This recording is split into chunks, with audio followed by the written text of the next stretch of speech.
I want to extend a congratulations to each of the District Teachers of the Year, as well as the many past awardees that are here, education leaders, and every stakeholder that's involved in education across our great state.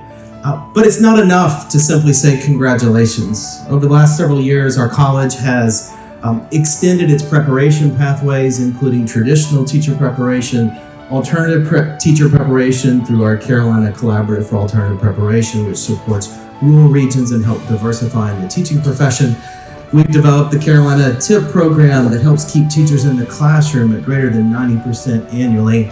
And as a research institution, we have gathered data to make salient the needs of educators and to help drive some education policy for our state. So there's been a lot for us to celebrate recently. We were just recently recognized by U.S. News and World Report as a top 20 public college of education in the United States. So we want to take a moment to celebrate that along with each of you.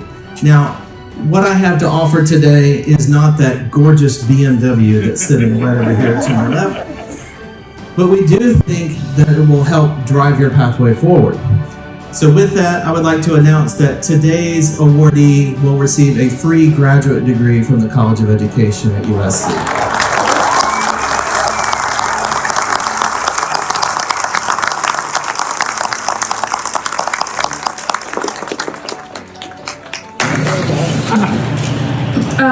I don't think there are really adequate words to express how honored I feel right now and how humbling it is to represent a group as amazing as South Carolina educators.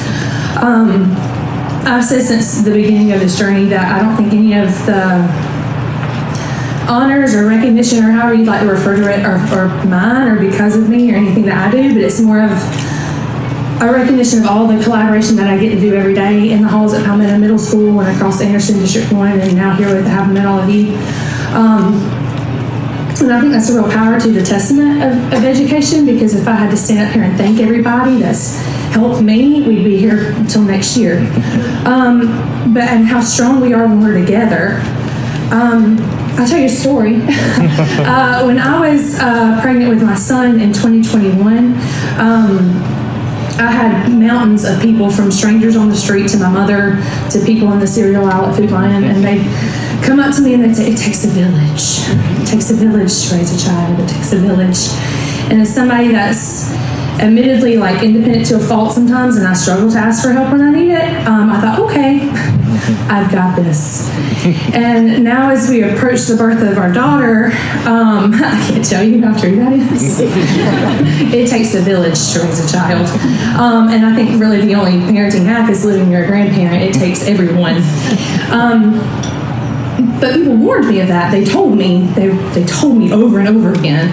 And I find it odd that no one in my undergraduate career and my student teaching, my practicum placements, my induction year, second, third, nobody sat me down and said, "Braden, in order to effectively educate a child, it takes a village." But it does. It takes teachers mentoring each other and sharing experiences and strategies and resources and expo markers and how to use the laminator. And for me, very often, it's taken teachers when I feel like I have hit the wall and I don't know what to do for a kid. It's taking the teacher to come in and say, "Let me help you. Let me help you get a game plan for this lesson or this strategy or this behavior or this child, so that tomorrow is a better day, not just for you, but for that child." Teachers have so many abilities, but I think the biggest one is just our availability, or the ability to be there for kids and for each other when somebody needs us.